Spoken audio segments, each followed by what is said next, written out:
हम ब्रह्म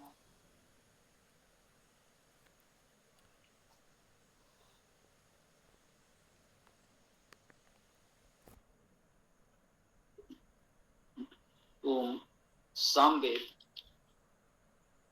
मंत्र संख्या 39। ये सूक्त 4 का 5वां मंत्र है।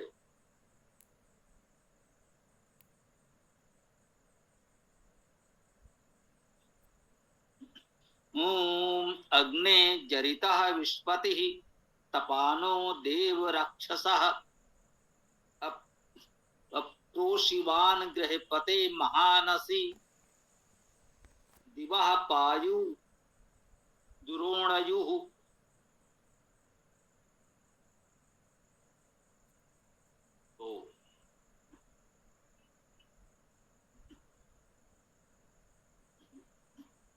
ओम अग्नि ये संबोधन में है।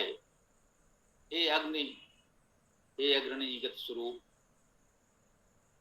अग्रणी अग धातु है, इसी अग धातु से अग्रणी शब्द बनता है और अग धातु गत्यर्थक है, इसलिए हम अग्नि शब्द का अग्रणी गति स्वरूप करते हैं। सामान्यतः परमेश्वर के लिए अग्नि शब्द का प्रयोग होता है और परमेश्वर के अग्नि स्वरूप अग्रणी गति स्वरूप उपासकों के लिए भी आता है। आध्यात्मिक अर्थ में वेद मंत्रों का मुख्य अर्थ आध्यात्मिक है और आध्यात्मिक अर्थ में अग्नि का भावार्थ परमेश्वर ही होता है। लौकिक संदर्भ में हम समाज के ऐसे अग्रणी विद्वान देवजनों के लिए भी अग्नि शब्द का प्रयोग करते हैं। तो संबोधन कर रहे हैं अग्नि, हे अग्नि जरिता,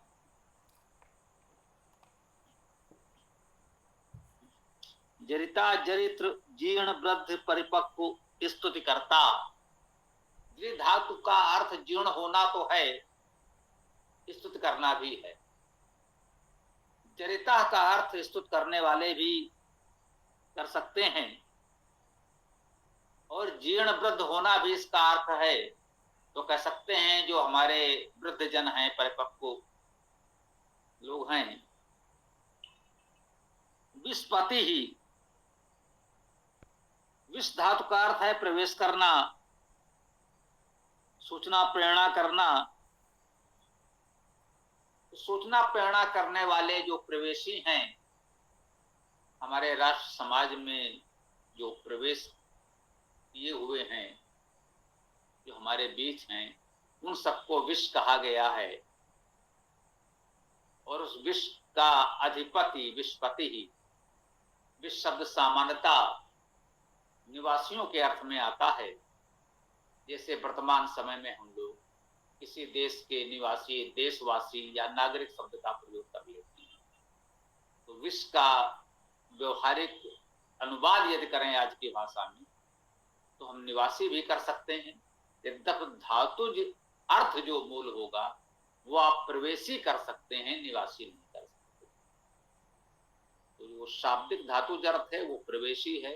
प्रवेशियों के अधिपति व्यवहारिक रूप से भावार्थ इसका निवासियों से ग्रहण किया जाता है। जो भी हमारे समुदाय में, समाज में प्रवेश पा चुके हैं, यहाँ पर प्रवेशित हैं, उन सबको विष कहते हैं। तो भावार्थ एक प्रकार से निवासी हो जाता है।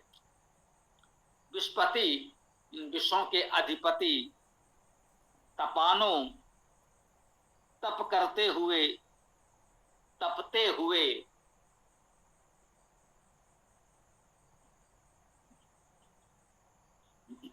देव, देव देव धातु से देव शब्द निष्पन्न होगा। देव धातु का प्रकाश करना मुख्य रूप से है। अनेक सद्गुण बहुत से अर्थ इस देव धातु में समाहित हैं, जो सभी इसमें ग्रहण किए जाते हैं। गति करना, प्रकाश करना, स्तुत करना, आनंद करना, प्रीत करना आदि अर्थ देव धातु के हैं और देव शब्द में ये सभी अर्थ समाहित होंगे। तो देव शब्द भी संबोधन में है। संबोधन में इसलिए क्योंकि इसमें कोई विभक्ति नहीं है। देवा होता प्रथमा के लिए, देवम होता द्वितीया के लिए आदि। कोई विभक्ति होती तो उस अर्थ में, उस कारक में ग्रहण करते। कोई विभक्ति नहीं होती है तो व्याकरण की दृष्टि से संबोधन माना जाता है। जैसे अग्नि भी संबोधन है, अग्नि का संबोधन रूप अग्नि होता है।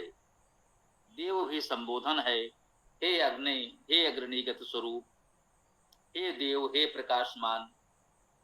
रक्षसा, रक्षकों के, रक्ष धातु का अर्थ है रक्षा करना। रक्षस का बहुवचन रक्षसा हो सकता है, प्रथमा विभक्ति में भी। द्वितीया में रक्षसम शब्द भी आता है। चतुर्थी और षष्ठी में रक्षसा हो सकता है, जिसका अर्थ रक्षस से और रक्षस का हो सकता है। रक्षकों का, रक्षकों से, ये अर्थ भी कर सकते हैं। अप्रोषितवान, आ क्रिया उपसर्ग है।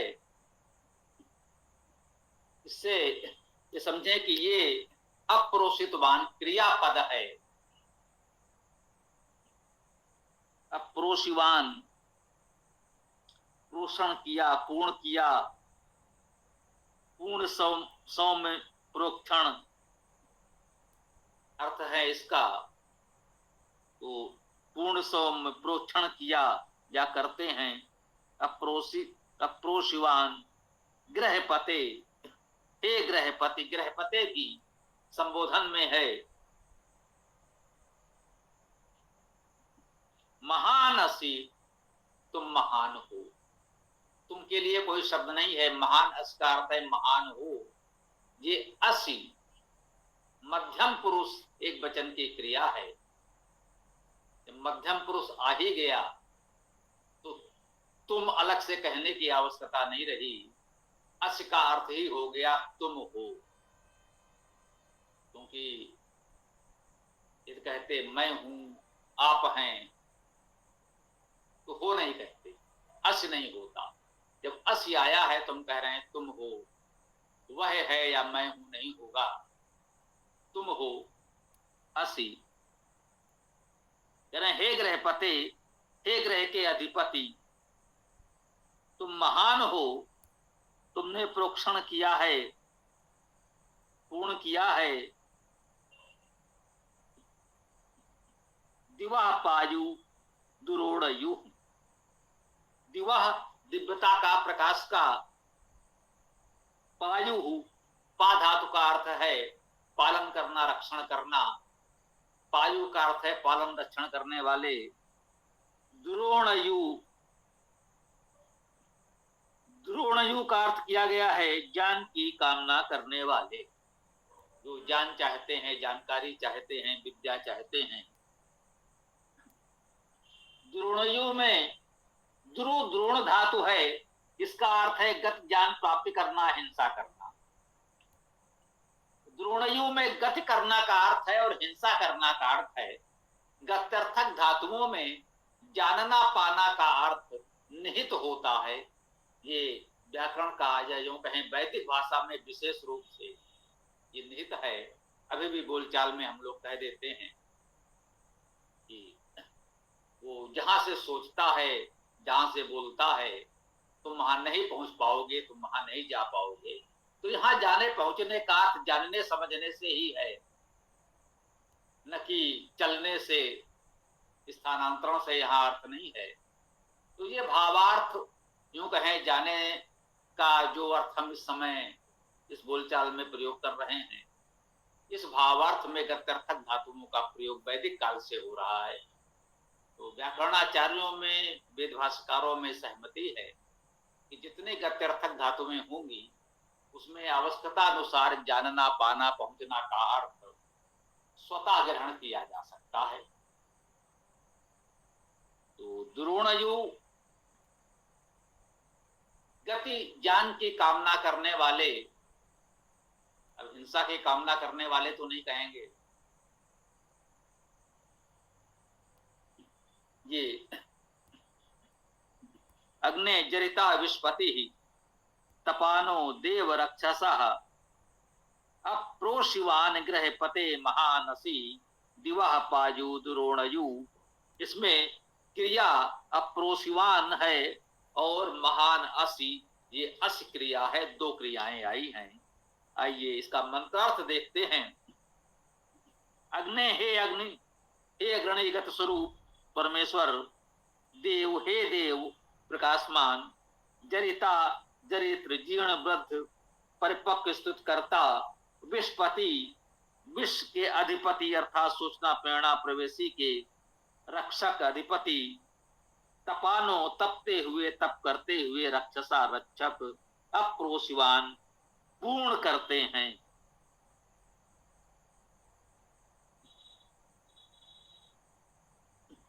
गृहपते हे गृहपति, हे ग्रह के अधिपति, महान, महान का अर्थ तो हम जानते ही हैं, महान पूज्य बड़े, दिवा दिव्य तेजस्वी ज्योतिर्मय, पायु प्रगत पालन रक्षण करने वाले, द्रोणयु ज्ञान की कामना करने वाले, असी हो। हे अग्नि हे देव, हे जरित्र जीर्ण वृद्ध परिपक्व स्तुत करता, हे विष के अधिपति सूचना प्रेरणा प्रवेशी के रक्षक, तपते हुए तप करते हुए रक्षक पूर्ण करते हैं। हे गृहपति तुम पूज्य हो, महान हो, दिव्य तेजस्वी ज्योतिर्मय हो, प्रगत पालन रक्षण करने वाले और ज्ञान की कामना करने वाले हो। तो इस मंत्र की चर्चा को हम यहाँ विराम दे सकते हैं। आप लोगों का जो भी प्रश्न विचार हो इस मंत्र के संदर्भ में तो उसको वरीयता दें, और सनातन धर्म से संबंधित अन्य भी कोई प्रश्न चर्चा हो तो हम लोग कर सकते हैं। ये नियमित दैनिक वेद गोष्ठी है। जो लोग भी पहली बार जुड़े हैं या पहले से हैं जानते हैं तो आप लोग अब अपनी बात रख सकते हैं। ओम।